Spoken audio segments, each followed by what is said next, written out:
Good morning. I'm Devora Krasnianski, and I'm really excited about Jewish Women Talk About Midlife. For a long time, I've been coaching people in areas such as dating and life in general, and it's been humbling and really rewarding to be part of people's transformations. And more recently, as I entered midlife, and I'm doing more work with people in this wonderful and confusing stage of midlife, I started Jewish Women Talk About Midlife to share with you and with everybody about what is happening for us and how we can really maximize and have a wonderful time in this phase of our life. So welcome to Jewish Women Talk About Midlife. It's our place for laughing and fetching and supporting and inspiring and learning with and from each other. So today's topic is midlife, what's going on with me, with Ali Begoun. So good morning. Hi, Ali. I'm so excited about this topic, midlife, what's really going on with me. There's so much to unpack. Midlife is so big and so different for so many different people. It's like sort of when we go through adolescence, it's so different for all of us. And now I've actually seen the term midolescence, and I think it's pretty cool because it's kind of describes what's really going on is like so much, just like sort of, I like that essence part that kind of reminds us of the adolescence. Yep. So let's unpack midlife, what's really going on for us. Wonderful. It's really an honor to be with you, Devora. I'm excited to do this this morning. We're depending on where you live. Well, thanks. Yeah, you're coming in from Israel. But before we even get into the topic of midlife, could you talk a little bit about the work that you're doing and your journey from your American accent from America, and now you're in Israel? Oh, yeah. I'm 52. I had a hard time remembering for a second. So there's been a lot of incarnations, but our latest stage or chapter, which God willing will be the rest of our life chapter, is that we made Aliyah. So our children, except for one who's just turned 14, they are pretty much grown and flown at various stages of life, some married with children, one finished the army, one's finishing high school in America. And we decided to follow our dreams.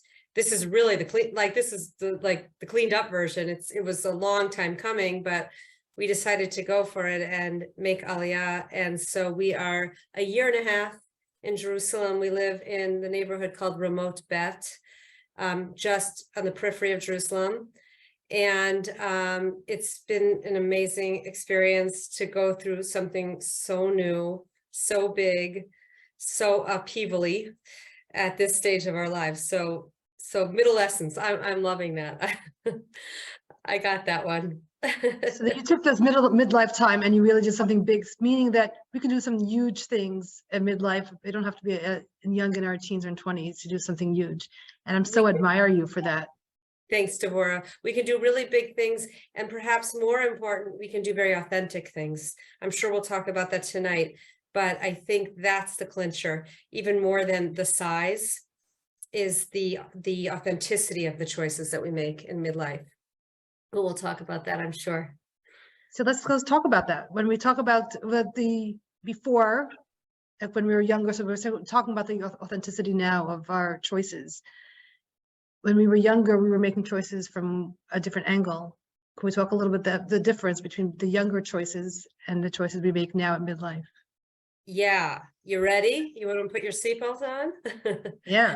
It's a big, big question, and you cannot answer it or even begin to discuss it without acknowledging the enormity of our first months and years of life, because that really is when our core beliefs get formed.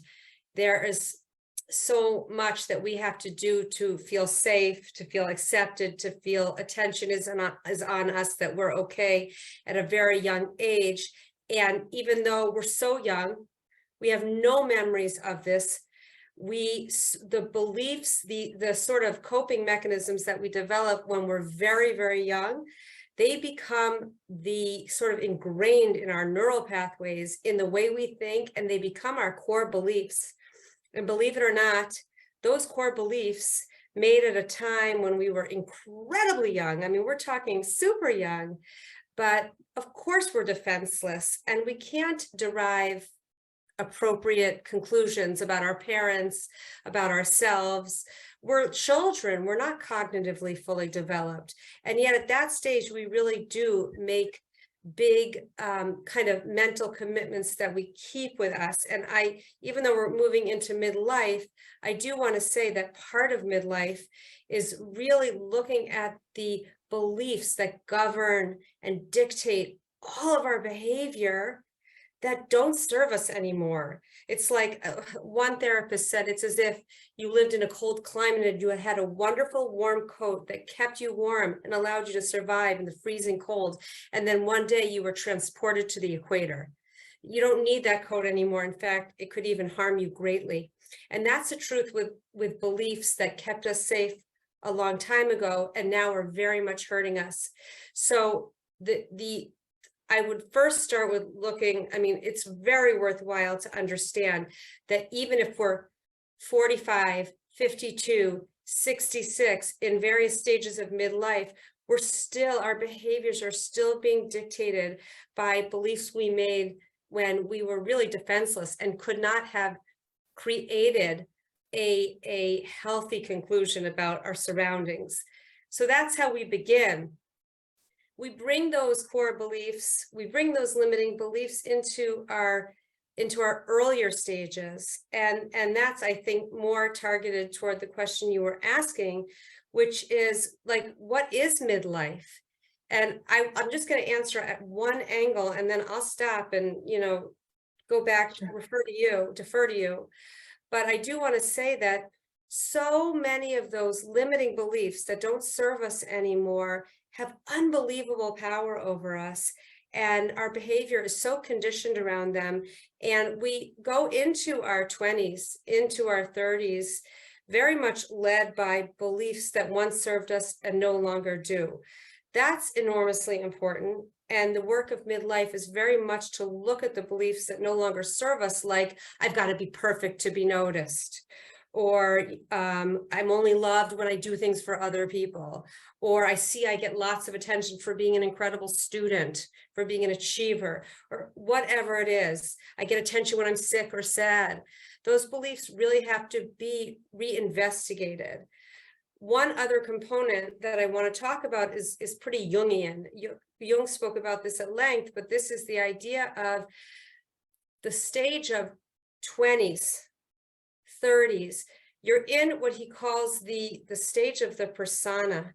And that really means you see yourself almost competitively with other people. How do I look vis-a-vis you? How much money am I making? How do I appear in society? What do people think of me? Do I fit in? Am I making the right choices? And to a large degree, we're defining ourselves even externally, even in good ways: mother, wife, career woman. But they're ultimately external definitions, and they can also be very anxiety producing because it's very much about fitting in, moving forward, excelling, succeeding, making money, being accepted. What I think midlife perhaps is the most exciting kind of spin on midlife is that those things cease to be as important. You feel a slowing down. You're less interested in getting ahead. You see almost the vapid nature of comparing yourself to other people. Your children grow, the circumstances change, and all of a sudden, all the things that drove you no longer weigh as much. And at that moment, you really can go through the crisis of who am I, or you can stay in the status quo, staying in that sort of gerbil wheel moving forward, or you can say, okay, now that the externals are less intense, it's time for me to be more authentic. It's time for me to figure out who I really am. It's time for me to move beyond some of the beliefs that have governed and dictated my behavior, that hurt me, that no longer serve me, that create friction in my relationships, in my marriage if I'm married, in my mothering if I'm a mother, in the way that I relate to other people. It's time for me to go inward and really understand, who am I? What are my values? What are my preferences? What means something to me? Who do I really want to be? And how can I begin to live from that place? So in that way, midlife is extremely exciting. And that's just one aspect, but it's a very, very important one. And I spoke a ton, but those are some very critical building block pieces. Right. But when we go back to those times when we were setting up our roles, setting up our life, I think that we couldn't skip it. We couldn't skip the part of being concerned about how we fit in. I think that's all part of it. I don't think that we can look back and regret that we got there. We kind of now, it helped us form who we are now. And now we have got to where we are. And with our years of wisdom, years of seeing that it doesn't really matter what other people think, and people really don't think about us all that much, or as much as we think they do. Right, Now they're thinking about themselves. They're thinking about themselves compared to others. Right. Now we can really start tuning into who we are and what we want and what we can contribute to the world, if that's what we want to be doing in our own unique way, not only what society tells us. Like, I think some people refer to it as the social years as opposed to the authentic years. And we're doing so much setting up our role and setting up our place in the community or in society or at work, and setting up a family. There's so much otherness there. And not to say that we're going to get into a selfish phase, not at all to say that we're getting into a selfish phase, but a more authentic phase of who am I in this rest of the world. That's exactly right. The social phase, another term I've heard for it is the accommodating phase. And you're right, people might have a visceral, like, well, does that mean you go selfish in midlife? Because midlife is so attached to the word crisis, which has selfish connotation, you know, the red convertible, the affair, the sort of whatever it is, but it's absolutely not selfish. It's just exactly what you said. And I would also agree with you very much that you cannot skip the first part. It's our developmental trajectory to care more about the externals, to be very socially inclined, to be very success oriented. I think that we're on steroids a little bit in our society today with social media, etc. We don't have to suffer as much in the social phase as we do in our 20s and 30s, but I don't think we can avoid it either. I think you're absolutely right.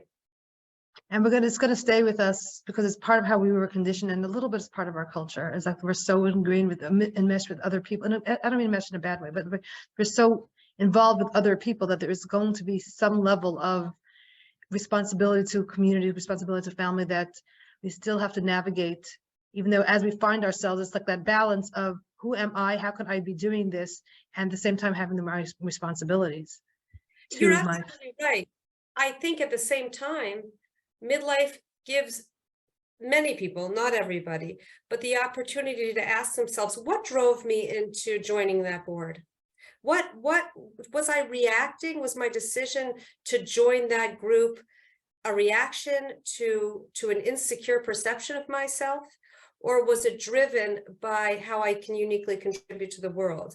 I mean, it sounds a little bit like a luxury, but you're absolutely right. I mean, I think that one of the things that I think keep people thriving in midlife is engagement, passionate engagement in the aspects of their lives, not slipping away into sort of a numbed out, you know, kind of anesthetized slide into the older years. Like, God forbid, it's about passionate engagement, but why did I join that board? What drove me into joining this club, into this community? Is it reflective of who I truly am? Or is it reflective of the socialized self that had to exist, but now means a lot less? And now there's almost like a vacuum, like an opportunity for me to ask myself, who am I separate from that socialized self? I love Brene Brown's wording of it's a time of unraveling. It's not a midlife crisis. It's an unraveling of what was, and then recreating, taking that as if that metaphor of the unraveling the threads and recreating it into something else that fits better now, like an old sweater that needs to be unraveled, sort of your metaphor of the coat. But and what can it be now? So to me, that visual works. But to Brene Brown's point, and you expressing it, you have to be conscious of this process. Right. I think part of the depression and anxiety that almost everybody is experiencing right now is because we're entering, and I'm thinking about women, let's say from mid-40s to mid-60s, just for, whatever, for Right. clarity's sake. The depression and anxiety that so many feel is that they're not consciously allowing for the unraveling, or they're not consciously saying that this is an unraveling time. I can handle this. This is a period of redefinition. The metaphor that I like is that the social self, the accommodating self, the persona, it's almost like the caterpillar. It's more uniform. It's more conformist. It looks the same. There's a sort of uniformity or conformity to it. And then there really is a molting. There is a melting. There is sort of an unraveling, to quote Brene Brown. But if you're conscious in that experience, then the butterfly emerges, the uniqueness, the color, the passion, the hopefully a longer lifespan than the butterfly, but the absolute beauty and uniqueness that comes from unraveling. But we've got to be conscious of this process. If we're not, then we'll tend to stay in the status quo of the socialized self, and it's not enough for women. And they tend to, and I think a lot of the depression that so many of us have gone through is a reflection of, this is not enough. It's not enough for me. My children have grown up. My marriage might be estranged, or maybe it's not, that's another subject really. I might even be working, but the getting ahead doesn't mean as much. What's next for me? If a person doesn't engage in that conscious process, then I think in that vacuum comes a certain depression that many people are very well aware of and experience very much in their lives. And to add to that, I find that some people that I work with, that they so badly want to go back to what was, and they're trying to recreate, and that trying to be young, and that it doesn't feel right to continue to be young, but that's all they know and are familiar with. And there is, of course, that marketing of young, which is not even, it's just so not true. I found that the more I get into midlife, that freeing of I can be me. And now I know that people are not really so concerned about what I do. I mean, there's a few yentas, but I care so much less about the yentas, because I know that I'm doing something that feels true to myself. Yeah. But if I was still trying to be like I was before, it wouldn't feel right. And that's where that disconnect and that depression or that anxiety comes from, is when you're fighting what the reality is, that we are becoming a different stage, a different phase. And also, I mean, hormonally also, but that's a whole different piece. Yeah, that's a whole piece, probably for somebody who specializes in it. But you're absolutely right. I do want to say about the physical, because I think it comes up a lot. We are obviously losing, or our total identification with our physicality, and that's exactly how it's supposed to be. Definitely, if you look at it from a spiritual or Judaic perspective of like a divine plan, that God creates the aging process to wean us from identification with like sensuality or virility or power, and helps us wean ourselves from that definition to a more internal, soulful definition. Who am I really? How can I truly contribute? How can I bring meaning to my life?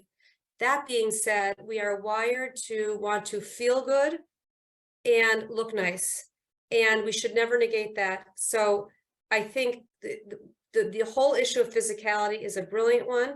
And I think that ultimately we need to always do what we can to feel good and look nice. But ultimately, we need to reframe the whole aging process as a weaning from over-identification, from total identification, from the socialized self's high level of identification with beauty, virility, sensuality, the things that do diminish as we age, which is exactly how it's supposed to be. So the goal, like, as we quote Maimonides' golden middle, is we are weaning ourselves from primary identification, but we still care and we still take care of ourselves. Our body is our vessel, and we want to look nice. We should never be in denial of that psychic desire, that deep desire to look nice. It's just we need to put it in a proper amount, a proper balance. So, I mean, there's a lot to say about physicality, but I kind of feel like that's the critical point. That's a very important point, is taking care of ourselves and not starting to look schleppy just because, because we look older. But I was talking more to the point of those who still try to dress like the 30, or try to do things that's 30. We spoke a lot. I have did several talks about eating healthy and exercise, and we have some more planned, because there is a big part of, now that we see that our body is aging, to take care of it, because like you said, it's a vessel for all these wonderful things that we can do when our mind is in a fresher perspective. So we do need to take care of our body. And if we didn't till now, for whatever reasons, it's a good time to start. It's never too late to start. Absolutely. But what you said, if we stay in the socialized self's over preoccupation with comparing ourselves, or like way over preoccupation with our physicality, then we'll experience midlife in that kind of, you've probably heard of that sort of dip in happiness that experts talk about, because we're not meant to stay there. That's Brene Brown's point, I believe. We're meant to consciously unravel in order to rebuild. And it's a conscious process. It's actually work. It's a wonderful time to do therapy or coaching or anything that puts a premium of value on my inner life.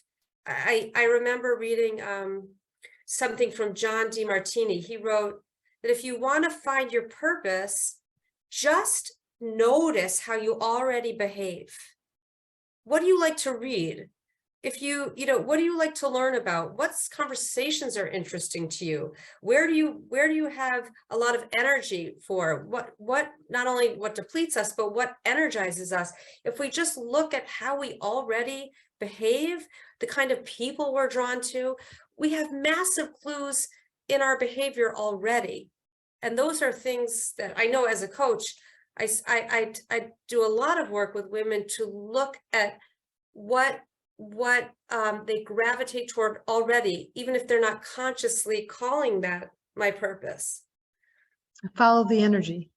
Follow the energy. Yeah, beautiful. I love that. Follow the energy. That's how I call it when I work with people. It's follow the energy. What are you putting your energy toward? What gives you that sense of, oh, I'm excited about this? It doesn't have to be something major. It could be something smaller, and not everything is the thing that you're going to end up spending most of your time. But it's valuable to know who you are and what interests you, so that when you have time alone or not, what you can be doing and have that list, instead of just like, oh my gosh, I have all my kids are out of the house now, and what do I do in my evenings? What do I do? Start formulating that list of what you might be able to explore further. And not everything that you will explore is something that you can also spend much more time on, and that I love that open the horizons, finding new friends, finding new things to do, so that you get more in touch with who you are. There are things that, of course, that you won't end up doing in any big way, but I think it's just interesting. But it's work, and we're very habituated and we're very conditioned, and it's very easy to watch Netflix every night.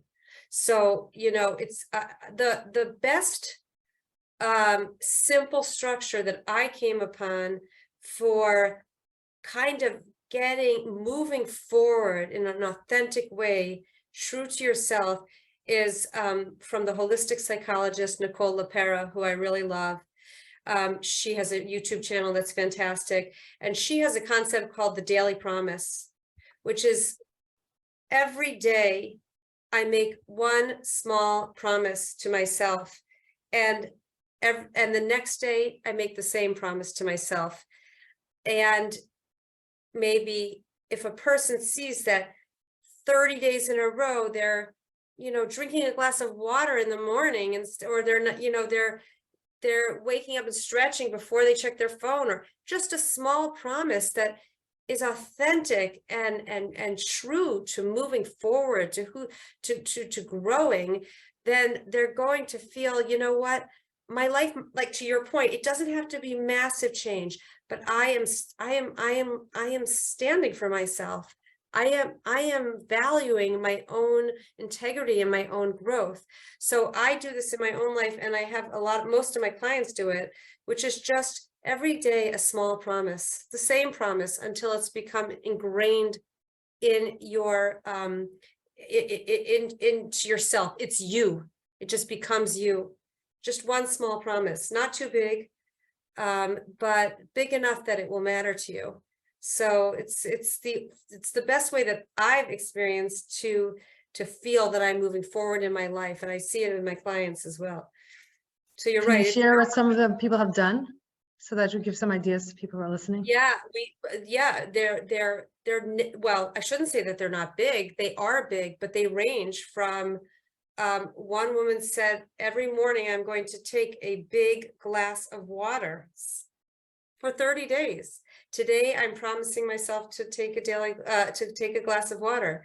Why? Because I'm nutrifying myself. I'm showing that I care about myself. I'm putting my well-being first, whatever it is. So that was one.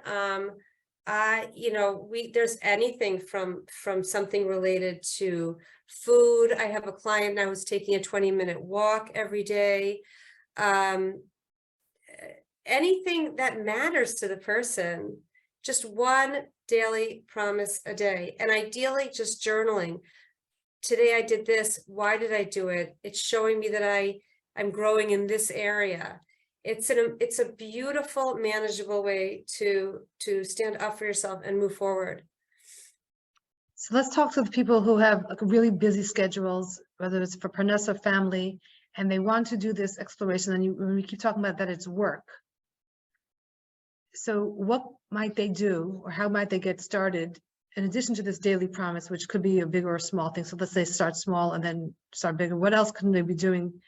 And for some people who are tired of the work that they're doing, but they have that Parnassa need or that family need. So this is big conversations, but what can we say on one foot? Are you talking about, like, are you kidding? I'm stuck in this job. I have so much financial stress. I have A, B, and C. Yeah, which is a ton of people, and it's very commonly experienced. I think if I had to choose one word to describe the potential and possibility of midlife, I would call it authenticity. I really, really would. That for everybody, no matter how busy they are, if something matters to you, you find time to prioritize it in your life, whether it's a podcast, or whether it's joining a Facebook group, or whether it's hiring a coach or doing therapeutic work. The idea, again, that I'm consciously moving into a more authentic period of my life. If I stay the same, I will suffer, because I'm changing. You started the podcast by talking about adolescence. It's true. An adolescent is not a child, and they're not an adult. Person in midlife isn't young anymore, but they're not old. They are somewhere in the middle. And so no matter who you are, no matter how busy you are, there are ways to prioritize consciousness and authenticity. And today, like, thank God, one of the great things about technology is that there's so much that's available in the form of podcasts or whatever it is. But it begins with a person understanding, oh, this is actually a developmental period. This is actually a developmental period. So I can't just stay status quo. But I don't have time, I don't have money. There's free things on the internet. There's always time to watch your favorite show on Netflix. So there's always time to do this work. And we must. Or in the vacuum of not doing it, we might experience great crisis. I think that's about priority management, not only time management, like you said. It's like, where can I find 15 minutes, or where can I find some time to talk to somebody, to have a good conversation, just to talk it through and or journal. Journaling is another thing. Even if it's talking when you're driving in the car and talking to your phone, just to hear your own thoughts. There are creative ways, and maybe we can talk about it in the Facebook group of creative ways to actually get in tune with the authentic me. And it doesn't have to be major changes. For some people, they really don't like their work and they really want something major and change, and that may take some more schooling or letting go of what was, and like a deep faith of, or some bitachon or whatever it is but not everything has to be so big. And maybe if you do like this daily prompts, I love the idea, and I want to find out more what you were talking about her work. But the idea of something small and see myself moving along, and then I can take something bigger and move along, and just, it's not an overnight thing. It's not an overnight thing. I would only add that not to diminish the importance of like-minded community. It can be so lonely out there. So the kind of work that you're doing, like doing these, like giving women this opportunity, or I spoke about Nicole LaPera, who's the holistic psychologist. She has a Facebook group that is just, you're just all of a sudden you go from experiencing life in a very lonely way, in a very fragmented way, which is, loneliness is as painful as any physical pain. So it's very real, and people are very, very lonely, even when they have people around them. So finding a community, even if it's an online community, sometimes that's the best way to do it. It's extremely important psychologically, emotionally. And what I found for myself, and also the people that I work with, is that vulnerability kicks in a little bit better at this age. That people maybe were trying to keep up a pretense before, but now we realize that the pretense is not really helping us. And so maybe push ourselves a little bit with that vulnerability, that start, but really start sharing what's really going on for us. And it's amazing how helpful people want to be, and how very, very little people look down at other people who are having problems. Or not at all. Most people are very impressed. First of all, you trust them with their information. Most people are not yentas. I mean, of course, don't go to the yenta, but most people in your smaller circle really are impressed that you trust them, and they really do want to help. And they actually, studies have found, I found it fascinating, the studies have found that people admire and think more highly of people who actually are vulnerable and are willing to share what's going on with them. Yeah. And I think that whether it's privately, or if you want to at first hide behind anonymous and like a Facebook group, but eventually you'll feel even better being able to talk about it in your own name. Absolutely. That you're the sort of the discomfort with being vulnerable, or the facade of perfectionism, is really one of the very difficult parts of the socialized self. So when you're moving into that authentic self, I agree with you wholeheartedly. You want to share. It's human to human connection. It's so much more rewarding. It's so funny. The very thing that people, not so funny, it's pretty tragic, that the very thing people feel they have to be in order to be accepted, perfect, is the very thing that separates you from another person. It's quite ironic. Sometimes when I'm not a perfectionist, that's not one of my things, but sometimes if I'm working with a perfectionist, I'll say, let me just ask you something. Do you like being with perfectionists, with perfect people? Oh, I cannot stand it. I can't stand the way I feel when I'm with perfect people, or people that try to be perfect. And then they all of a sudden realize, oh my gosh, that thing that I feel I must be in order to get acceptance, recognition, love, is the very thing that separates me from people, that keeps me in a state of anxiety and anxious fields with other people. So you're right. It's authenticity and vulnerability go hand in hand, very, very much. And also, I think that at this age, sometimes with the majorness and with the hormones, the tears come too, and that's okay. People really don't look down at you for tearing. And again, I still find that the more real we are, the easier it is for people to be with us, unless we really dump a lot on strangers. Yeah. But people who are in your circle of caring really do care. Right. There's oversharing. Brene Brown talks a lot about that, the line between healthy vulnerability and like emotional dumping, I think is the term she uses. So people don't want to be the one that you dump on, and they also don't want to hold, no, they're going to hold your stuff, but you shouldn't be, if it's something that's so big that you don't want someone else to hold it with you, then it's something that you should somehow figure out how to not hold it yourself, whether it's working with a professional or 1 or 2 or 3 friends, or even journaling and getting it out of your head and getting it out of your heart onto paper so that you're not holding it by yourself. But really, I find this is an age where, well, it may be hard to make new friends. At the same time, when you have those new friends or you have those friends, it makes everything so much easier. Mm-hmm. Absolutely. I agree wholeheartedly. So that it's, don't hold it yourself. Like, it's really, and the other thing I find so fascinating with this age is that in times of past, people call them the elders as they got older, and people looked up to the elders, and there was a real reason for it, because the elders have such crystallized wisdom, years of experience. So I think that tapping into it for ourselves and tapping into it for our family and for our community and for our circle, of tapping into our own wisdom can be really exciting. And I mean, maybe a little bit of how to share it and not to be like the know-it-all, but that we have that wisdom and that we got to this stage of years of experience and years of mistakes and lots of mistakes, and we came out of it alive and smiling and much wiser for it, that we can share it. And if we just set ourselves up in a way to share it in a way that's going to be able to be received, I think that's also very powerful. Very powerful. And ironically, is there anything more beautiful than that? If we're talking about beauty, I mean, is there anything more beautiful than arriving at that stage? But I started with something that seemed a little bit off subject, but I really feel it's integral to wisdom. And I kind of feel like it's the purpose of life, although it's a little bit like presumptuous to assume I know the purpose of life.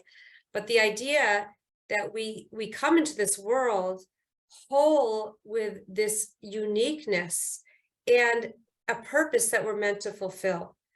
But in order to get the love and attention that we need, we take on certain practices, which become beliefs, which are repeated and wind up being our core beliefs. So I think one of the ways we become wise when we do get older is to, and I think that if a woman can do this, she should do this, which is to start looking at what she's believing, to start looking at what the beliefs, the limiting beliefs, the negative core beliefs that are informing and guiding her, what she does, what she doesn't do, how she reacts, how she turns inward, whatever it is, and really say, what are those beliefs?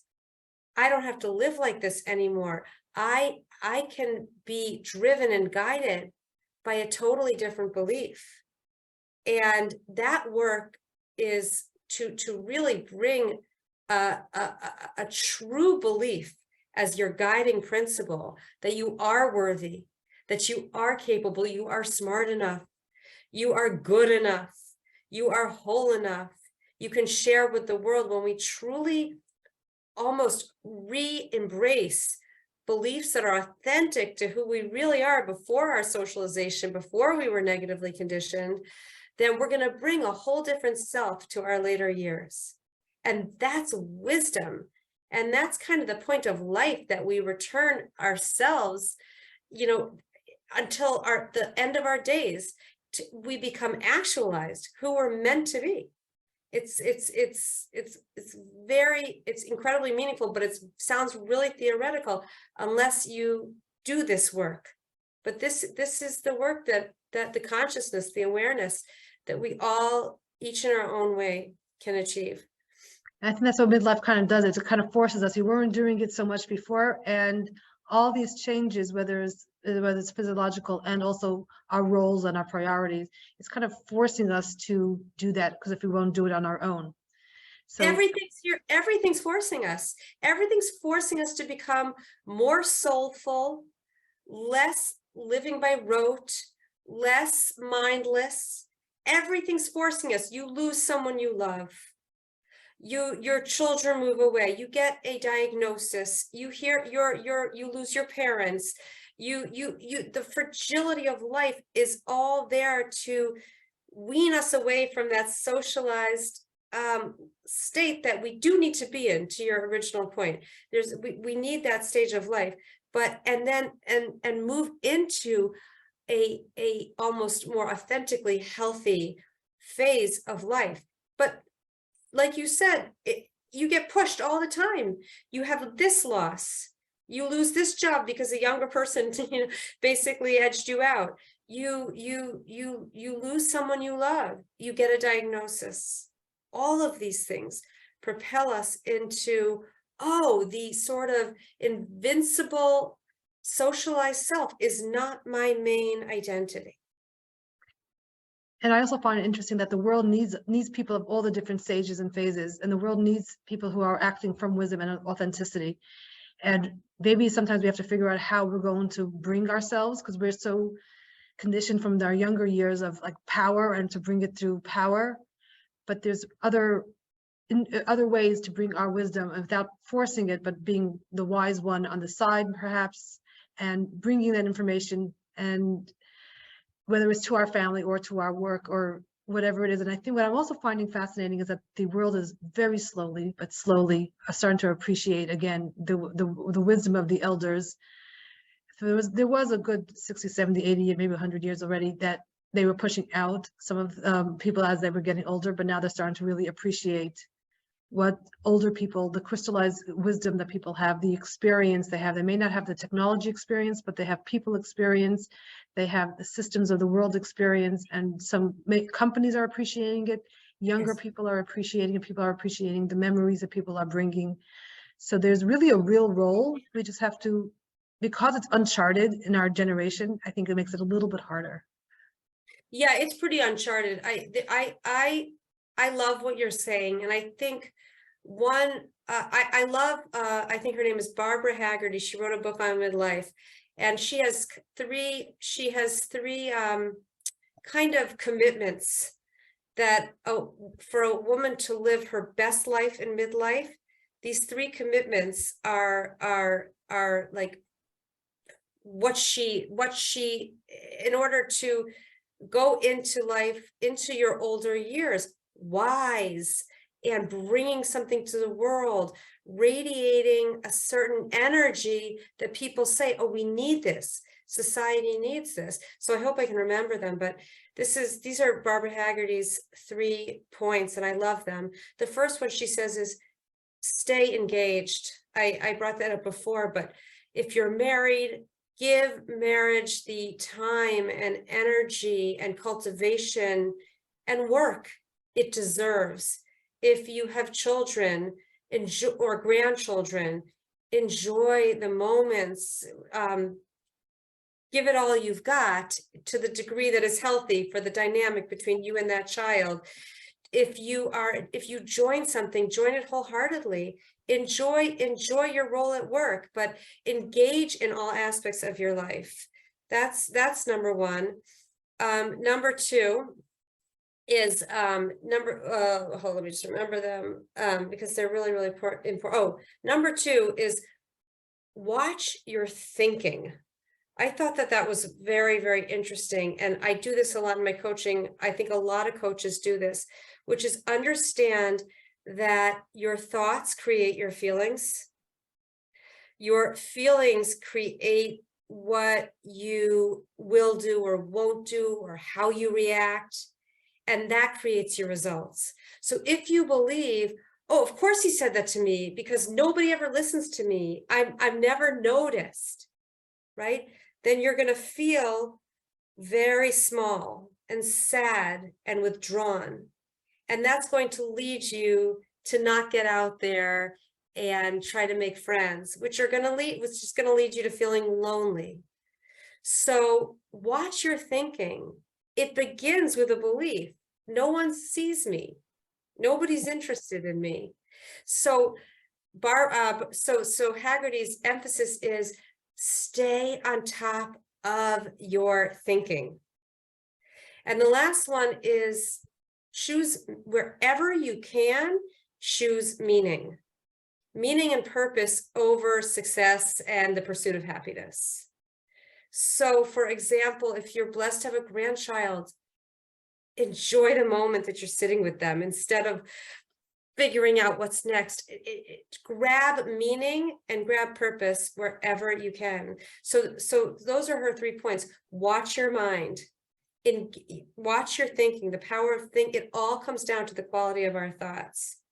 And also stay engaged in life. And the last one, which we just talked about. So those are just her 3 ways to stay powerful and growing in midlife. I love the point of watch your thinking, and that model of it's your thoughts, your feelings, your actions that get you the results. And you can just check in if I got some certain results. Well, what did I do? Well, what was I thinking? What were my thoughts? That's exactly right. You got it. It's actually from Brooke Castillo. I hope I'm pronouncing her. Maybe it's Castillo. Yeah. Her last name is Castillo, and she has something called the model. It's called CTFAR. C stands for circumstance. Circumstances never make us feel a certain way, right? You call your friend, and let's say you text your friend 3 times and she doesn't respond to you.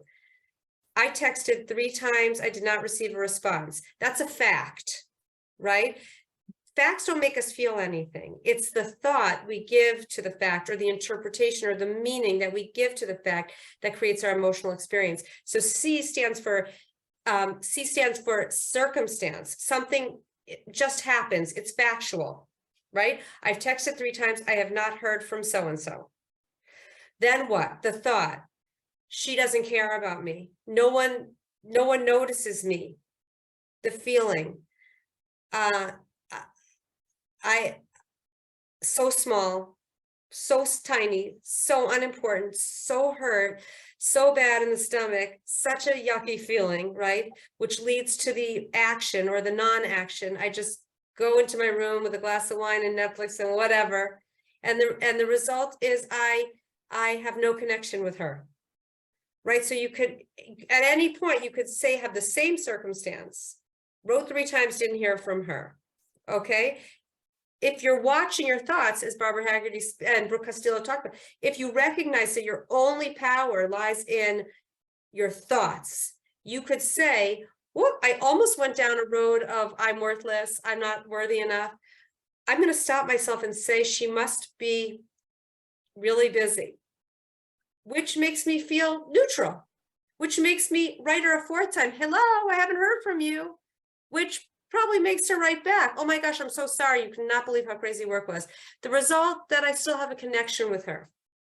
So that's just a simple one, but it's called I think it's called the model. It's called the thought model, and I love it. I love working with it. It's fantastic. You can insert it anywhere. I want to be happy. What do I have to think to be happy? Or I want these results. What do I have to do to have? What do I have to do to have those results? What do I have to think to do that? You can insert it at any point.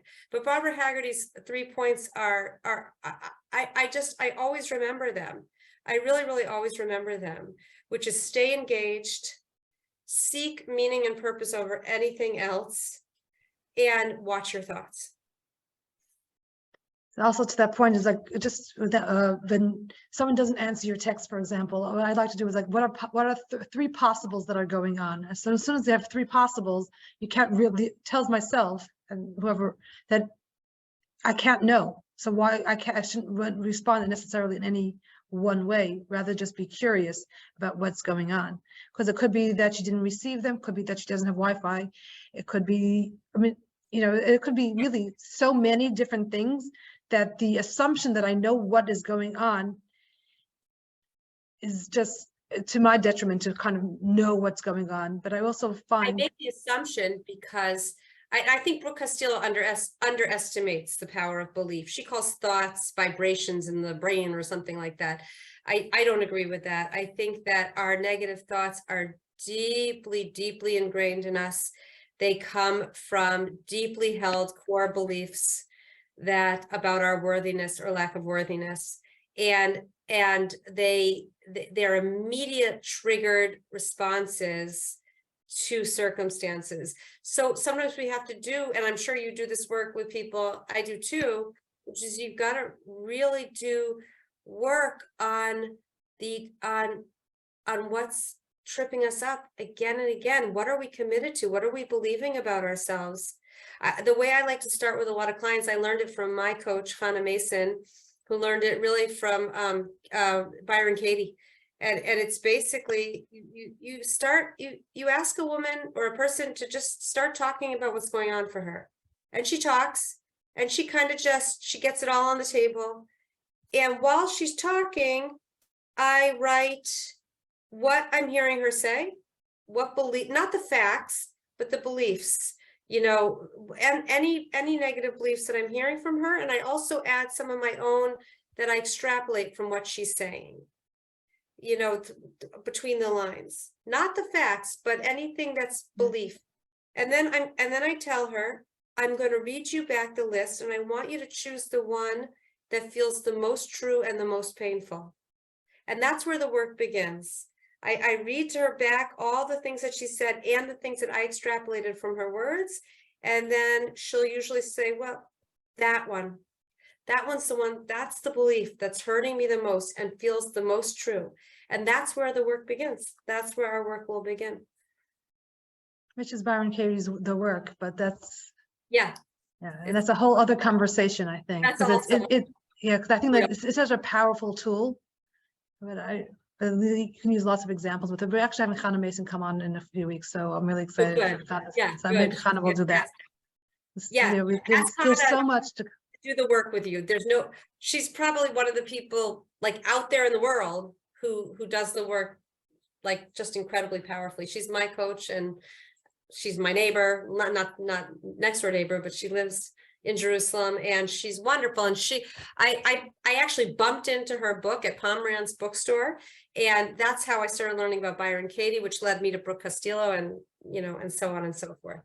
There are a lot of good tools, and that's why I like, either you can do it yourself or with a friend. Yes. I think that's powerful to do it with somebody, whether it's with a friend. Some people can do it with their spouse, some not, or a coach, therapist, whatever. But to do it on your own is good. To do it with somebody else is so much better. So I think that there's power in meeting with anybody, that whether it's a cup of coffee or 2 cups of coffee, not one. Yeah. Or two sittings of coffee, not 2 cups of coffee at the same time, but really try to work through it, because there's so much going on in midlife. There's the responsibilities that sometimes we don't have anymore, like taking the carpool. I mean, we may carpool the grandkids once in a while if that works out, but we're not as responsible for the carpooling as it once was. We also lose our opportunity for parenting those young kids.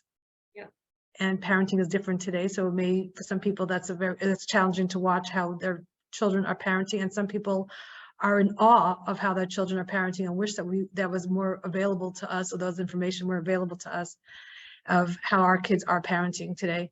But in short, there's so much happening that's so different, and it's uncharted. So that's why it's not something we can just say, oh, this is what my mother did, and so that's how I'm going to do it, or my neighbor, or my friend, or my sister, or my older sister-in-law. It's so individual, even more so I think than adolescence, because there's so many, this 40, 50 years of what happened to us in our experiences and all the beliefs. That's a really, really good point. I never thought about it like that. You're absolutely right. And just to add to that, we're pain avoidant, and we don't like to think about getting very old and dying. However, we really have to know that the way we're living in our 50s and early 60s is setting the trajectory for our older years. So really consciously challenging yourself. Like I'll give you an example. My husband and I, when we moved here, we joined Ulpan, which is, Hebrew study. So we're learning we're modern Hebrew study. So we're at 3 days a week we go, and we're learning a new language. The main reason we're doing it is because we don't want to be stupid, annoying Americans who don't speak Hebrew in the land of Israel. But the second reason is because we recognize that doing something like learning a new language, literally it's a different part of your brain. These are healthy decisions. going out of your way to do something that's not neurotypical, that's not typical for the way you normally behave. Those kind of things also set the stage for a healthier brain and a more robust older years, which we tend to want to not want to think about. But I think it's important that we do, because the way we act now really does sow the seeds for what, to the degree that we can plan and know, which is only limited, of what we can expect when we're older. I love that you go into Opan 3 days a week. And אני I'm משתדלת, definitely meeting some כל new הזמן. people. Oh, I meet people from France and Ukraine and Russia and Argentina and every place on the globe. It's Finland, and you know, it's remarkable. It's really, it's like, and we're like kids back in university. So those things are, I mean, they're very good for the brain, for brain health, so emotional health, but they also set the stage for older years. And so it's quite important that we act outside of our comfort zone consciously, at least in some area of our lives. I love that they're going out of the box, but also I'm just wondering that if the idea that we're willing to learn and to put at this age will kind of help us in the future when we're going to have to learn new things, whether as the body changes and or new people or just new circumstances. Like if we're so stuck, then it may be even harder as new circumstances are happening at us. I mean, hopefully everyone will be very healthy all the way, but for some, like learning how to walk with a walker, you know, many, many years into the future, but the idea that we're okay with new changes. So and if okay with learning. if you do what are the 3 principles: be actively engaged, choose meaning and purpose, and watch your thoughts.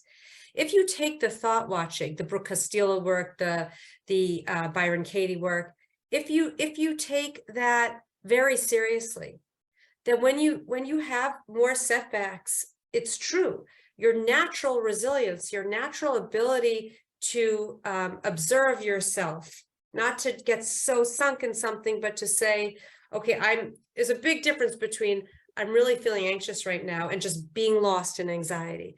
So the more you really work and trust that your freedom lies in your thoughts, in your ability to really choose your thoughts and understand that your thoughts create your results in the long term. Those are incredible tools to develop when you're 48, because one day you won't be 48 anymore. It's going to yield fruit throughout the entirety of your life.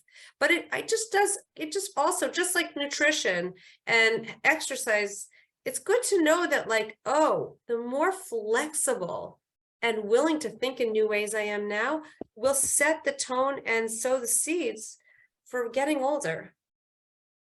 And by the way, stuck is something I see in 20-year-olds, I see it in 40-year-olds, I see it in 60-year-olds, I see it in 90-year-olds. I have women and men in my Opan who are in their 80s, and they are so fantastic. And they made Aliyah, and they're learning a new language.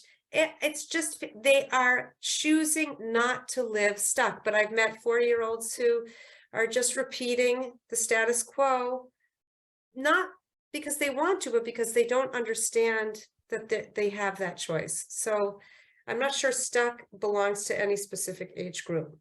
Oh, it definitely doesn't. We see that Yeah. all over the place.